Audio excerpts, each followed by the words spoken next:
Hello दोस्तों, Ajay sir की ई पाठशाला में आपका स्वागत है। आज हम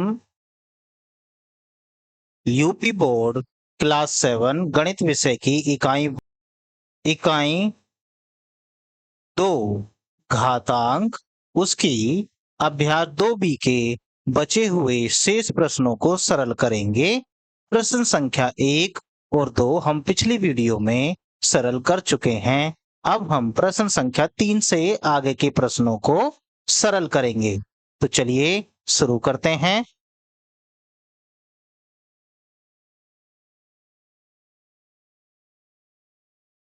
प्रश्न संख्या 3 यहाँ कहा गया है -1 की पावर है 3 गुणा -1 की पावर फिर से 2 गुणा -1 की पावर है 15। मान बताइए। मतलब इस पूरे प्रश्न को सरल करना है। सरल करने के बाद इसका हमें मान बताना है कितना आएगा। चलिए, सबसे पहले दिया है -1 उसकी पावर है 3 गुणा -1 उसकी पावर है 2 गुणा -1 उसकी पावर है 15। हमने जो घातांक के नियम पढ़े थे वो केवल दो दो संख्याओं के लिए पढ़े थे। सबसे पहले इनके आधार चेक करिए। आधार है -1, तीनों जगह पर -1 आया हुआ है। इसका मतलब इनके आधार एक जैसे हैं। तो पहले दो संख्याओं को लेकर सरल कीजिए या फिर आप तीनों को लेकर भी एक साथ सरल कर सकते हैं। मैं यहाँ पहले इन दोनों को सरल करता हूं और जो आंसर यहाँ से आएगा उसके साथ इस तीसरे वाले को सरल करूंगा। आधार एक जैसे होने की वजह से मैं -1 को एक बार लिखूंगा और इन घातों को आपस में जोड़ दूंगा। जोड़ा इसलिए गया है क्योंकि दोनों के साथ बीच में गुणा का चिन्ह लगा हुआ है। चलिए आगे बढ़ते हैं। -1 की घात हो जाएगी 3 और 2 मिलकर हो जाएंगे 5 और गुणा -1 की पावर हो जाएगी 15। आगे बढ़ते हैं। अब देखिए दोनों के आधार फिर से एक जैसे हैं। जब आधार एक जैसे होते हैं आधार को एक बार ही लिखते हैं और घातों को आपस में जोड़ लिया जाएगा। जोड़ा इसलिए जा रहा है क्योंकि इस बार भी बीच में गुणा का चिन्ह लगा हुआ है। चलिए, -1 की पावर है 5 और 15 दोनों जुड़ रहे हैं। 15 और 5 मिलके हो जाएगा 20। अब -1 की पावर है 20। मैंने आपको जब घातांकों के नियम बताए थे तो -1 की पावर n उसमें आया था। यहाँ पर जो पावर में संख्या आती है अगर ये 2 से पूरी पूरी कट जाएगी तो चिन्ह प्लस का आएगा, मतलब प्लस का 1 आएगा। और ये पूरी पूरी नहीं कटेगी तो फिर माइनस का 1 इसका आंसर आएगा। 20 में जब 2 से भाग करते हैं तो पूरा पूरा भाग चला जाता है। इसका मतलब यहाँ पर आंसर प्लस का 1 आएगा या फिर हम इसे केवल 1 भी लिख सकते हैं। आइए अगला प्रश्न देखते हैं। अगला प्रश्न है प्रश्न संख्या 4। -1 की पावर है 49, भाग का चिन्ह बीच में लगा हुआ है, फिर है -1 की पावर 25। इसका मान बताइए। इसमें भी ऐसे ही मान बताने के लिए कहा जा रहा है। सबसे पहले इसको लिख लेते हैं। -1 की पावर है 49, फिर बीच में भाग का निशान लगा है, फिर -1 की पावर है 25। पहला काम आधार चेक करना। आधार देखिए दोनों एक जैसे हैं, बीच में भाग का चिन्ह लगा है। आधार एक जैसे होने की वजह से आधार को एक बार ही लिखिए और क्योंकि बीच में भाग का चिन्ह लगा हुआ है तो आप इन दोनों घातों को आपस में घटाइए। 49 में से 25 को घटाइए। अब 49 में से जब 25 को घटाएंगे आएगा 24। अब देखिए फिर से -1 की घात में 24 आ गया है। अब 24 को बताइए क्या ये 2 से पूरी पूरी विभाजित होगी? अगर 2 से पूरी पूरी विभाजित हो जाएगी तो आंसर प्लस का 1 आएगा। 24 पूरा पूरा 2 से विभाजित हो जाता है इसलिए आंसर आया प्लस का 1। इसे हम 1 ऐसे भी लिख सकते हैं। प्रश्न नंबर 5 यहाँ दिया गया है 3 की पावर 12 गुणा 3 की पावर 7, फिर भाग का निशान है। 3 की पावर 25 का मान ज्ञात कीजिए। हमें इसे सरल करके इसका मान निकालना है, तो चलिए शुरू करें। सबसे पहले दिए गए प्रश्न को लिख लेते हैं। हमें दिया गया है 3 की पावर 12 गुणा 3 की पावर में 7, फिर भाग का चिन्ह है 3 की पावर में 25। अब क्योंकि यहाँ पर गुणा और भाग दोनों चिन्ह एक साथ आए हैं, तो सबसे पहले भाग का चिन्ह सरल किया जाएगा। तो 3 की पावर 12 को ऐसे लिखिए, गुणा का चिन्ह लगाइए और यहाँ देखिए आधार दोनों के एक जैसे हैं। जब आधार एक जैसे हों तो घातों को आपस में घटा देते हैं, मतलब 7 में से 25 को घटा देंगे। 3 की पावर 12 गुणा 3 की पावर 7 में से 25 तो घटेगा नहीं, तो हम 25 में से 7 को घटाएंगे। 25 में से 7 जाता है तो बनता है 18, क्योंकि यहाँ पर माइनस का 25 है तो बनेगा माइनस के 18।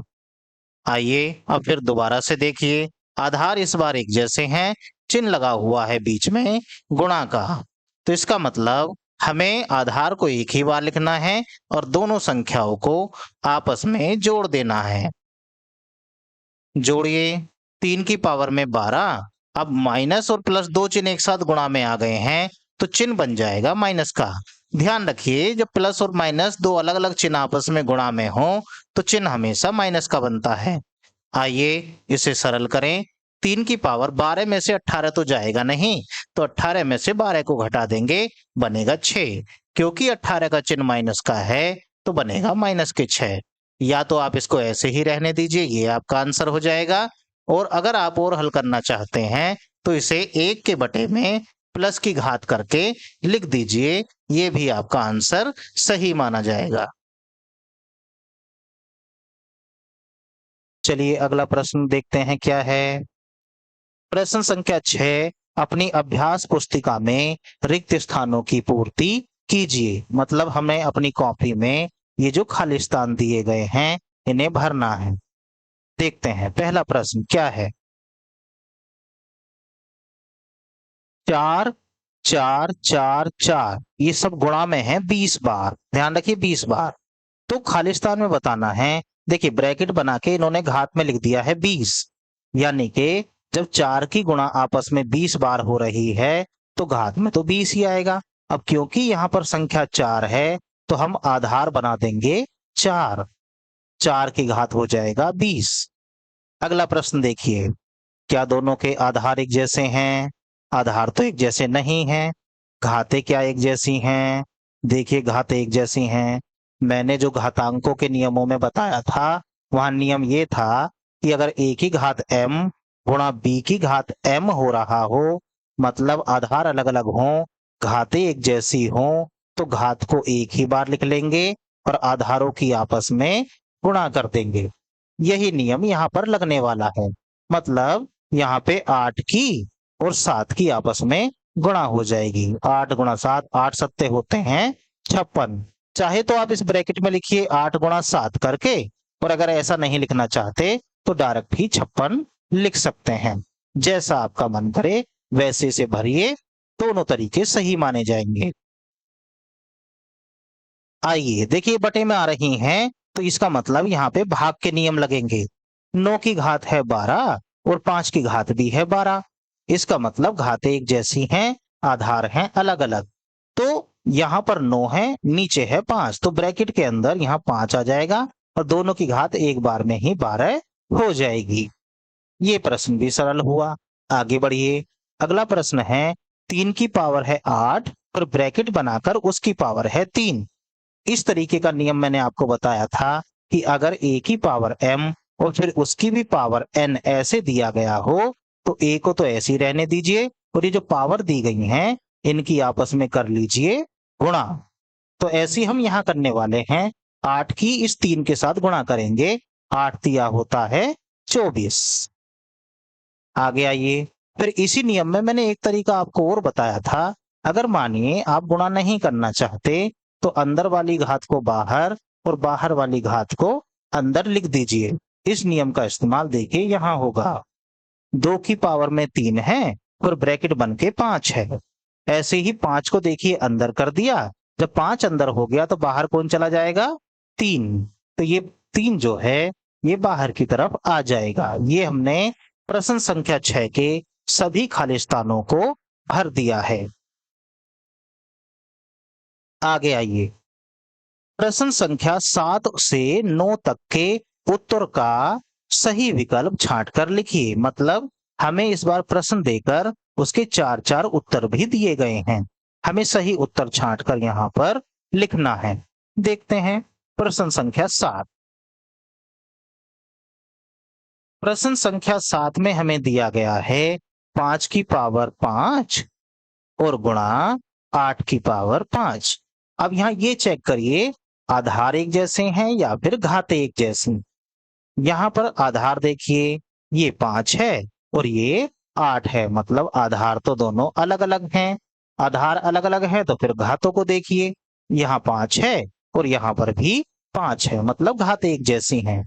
तो नियम यहाँ लगेगा जब आधार अलग अलग हों और घातें एक जैसी हों, तब जो आधार हैं इनकी आपस में गुणा कर लेते हैं और घात को तो बस एक बार ही लिख देते हैं। मतलब 8 की और 5 की तो आपस में कर लेंगे गुणा, 5 गुणा 8 और ब्रैकेट बनाकर इस घात को एक ही बार लिख देंगे बाहर की तरफ। तो 8 पंजे हो गई 40 और 40 की पावर हो जाएगा 5। अब इन विकल्पों में देखिए कौन सा है ऐसा 40 की पावर 5, ये पहला वाला ही है, तो यही हमारा आंसर हो जाएगा। आइए अगला प्रश्न देखते हैं। प्रश्न संख्या 8, माइनस के 3 की पावर है 4, फिर भाग का चिन्ह लगा है, फिर माइनस के 3 की पावर है 2 का मान होगा। इसका मान बताना है। देखते हैं कितना आएगा। हमें दिया गया है -3 की पावर 4 और भाग का निशान -3 की पावर 2। आइए सबसे पहले आधार देखिए, आधार दोनों के यहाँ भी -3 है, यहाँ भी -3 है, तो आधार तो दोनों के एक जैसे हैं। जब आधार एक जैसे होते हैं तो आधार को तो हम एक बार लिख लेते हैं। अब घाते देखिए, घाते यहाँ 4 हैं, यहाँ 2 है, बीच में लगा है भाग का चिन्ह। जब भाग का चिन्ह लगा है तो ये घाते आपस में घट जाएंगी। घटाइए, -3 की घात हो जाएगी 4 में से 2 गए तो, यानी कि -3 की पावर हो गई 2, तो -3 की पावर 2 का मतलब हो गया -3 को 2 बार गुणा में लिखिए, माइनस और माइनस मिलके तो हो जाएंगे प्लस, और 3 की 3 में गुणा करेंगे तो आएगा 9, कुल मिला के प्लस का 9। आंसर चेक करिए कौन सा है, वो है ये 3 नंबर पे। चलिए अगला प्रश्न देखते हैं क्या है। प्रश्न संख्या 9 हमारे सामने दी गई है 4 गुणा 5 की घात 2 प्लस 5 गुणा 4 की घात 2, इसका मान होगा। मतलब इसको सरल करके हमें बताना है इसका मान कितना आएगा। आइए इसे भी सरल करते हैं। इस बार आधार देखने की जरूरत नहीं है, ना ही घात देखने की जरूरत है, क्योंकि ये आधार और घात की तरीके से होगा ही नहीं। हमने प्रश्न लिख लिया है। सबसे पहले लिखिए 4 गुणा 5 की पावर में है 2, इसका मतलब 5 को 2 बार गुणा में लिखना है। फिर लगाइए प्लस, फिर 5 गुणा 4 की पावर है 2, इसका मतलब 4 को 2 बार गुणा में लिखना है।